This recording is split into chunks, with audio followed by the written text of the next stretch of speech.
Graça e paz, meus amados irmãos e caros ouvintes. Este é mais um Palavra Viva aqui com o pastor Josivan. Sou pastor da Primeira Igreja Batista em Vila Ramos, aqui na Avenida Coronel Alves Rocha Filho, 390, na Zona Leste, capital de São Paulo. Antes de fazermos a leitura da nossa meditação de hoje no Palavra Viva, quero contar com a sua colaboração, curtindo, compartilhando e também fazendo a sua inscrição no canal.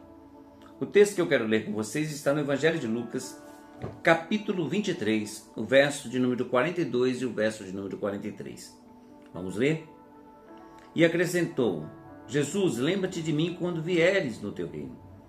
Jesus lhe respondeu: em verdade te digo que hoje estarás comigo no paraíso.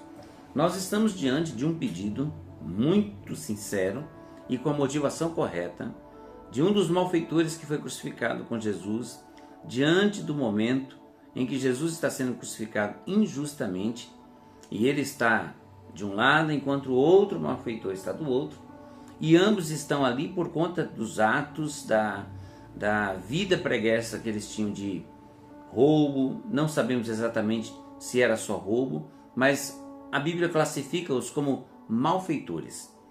Portanto, eles tinham um comportamento que não era aceitável naquele tempo. E essa era a condição, esta era a punição e a paga que eles receberam pelos seus malfeitos.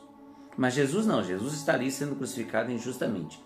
Um dos malfeitores questiona Jesus, indaga Jesus com relação ao que ele podia fazer, se de fato ele era o Filho de Deus. O outro, ele questiona essa forma agressiva, inconveniente, daquele que também estava sob a mesma condição que ele se encontrava, porque ambos estavam ali por conta de serem malfeitores. Jesus não. E aí ele se vira para Jesus e faz um pedido. Esse pedido mostra o íntimo do seu ser. Jesus é aquele que vê o coração. Jesus vê a motivação.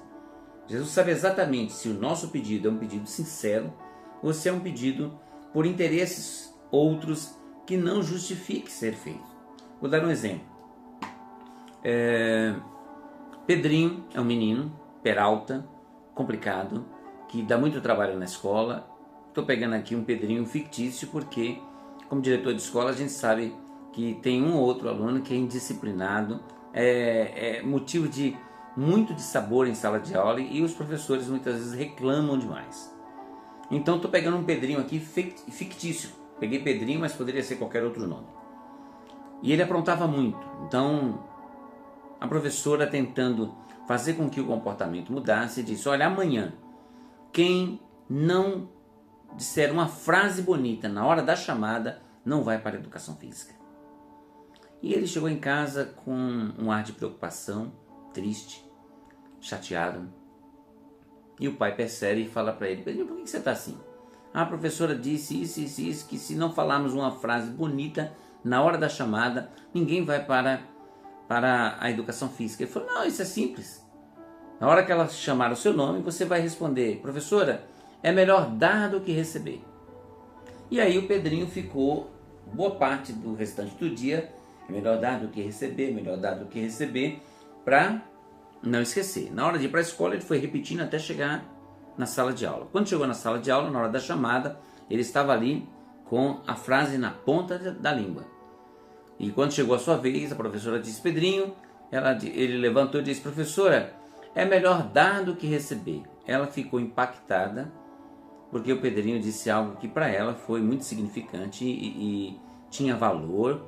E ela falou assim: nossa, que bonito, Pedrinho. Quem te ensinou isso?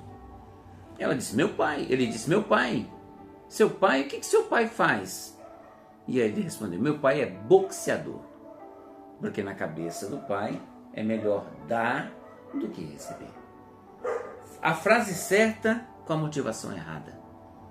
Pois bem, muitas vezes a gente se aproxima do Senhor como um dos ladrões que questiona, que tenta tirar de Jesus algo que não é pertinente naquela hora, enquanto que o outro reconhece a sua condição, chama a atenção do seu companheiro de pena para que não importune o mestre, porque eles estavam ali por conta dos seus atos, mas Jesus não. E aí ele se vira para Jesus e fala: Quando vieres no teu reino, ele está falando de futuro. A resposta de Jesus, ao olhar a motivação do coração, o clamor sincero diz: hoje mesmo estarás comigo no paraíso. Então nós estamos diante de um Deus que sabe o que vai no meio do seu coração. Ele conhece você. Ele sabe exatamente as motivações que cercam a sua mente, o seu coração.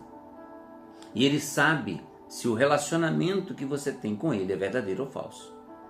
Se for um relacionamento verdadeiro, você o reconhece como Senhor, como Salvador, como seu Deus. Você faz uma declaração como esta. Você mostra para Jesus que você depende do Senhor. A salvação é só em Jesus e ele está justamente dependendo da graça e da misericórdia do Senhor.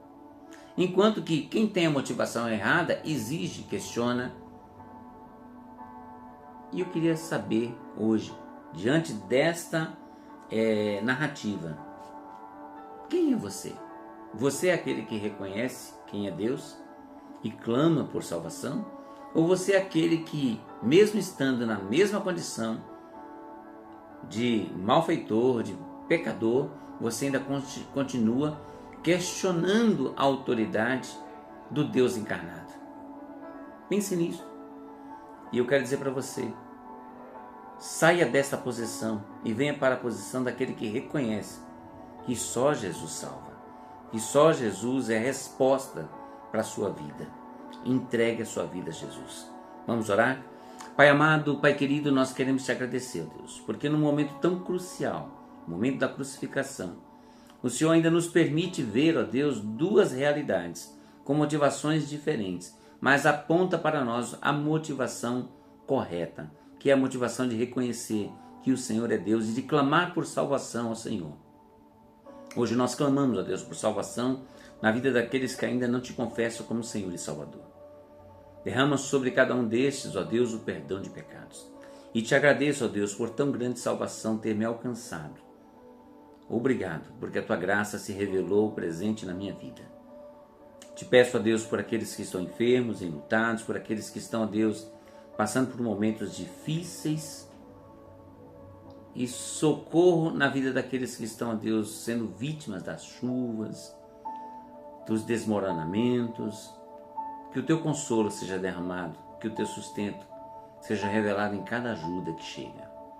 Pai de amor e de infinita bondade, eu te peço pelo lar da viúva e do órfão, te peço, ó Deus, por cada lar, por cada casal, por cada família, em nome do Senhor Jesus. Amém. Meus amados, que o Senhor os abençoe, que o Senhor os guarde, que o Senhor levante sobre vocês o rosto e lhes conceda a paz.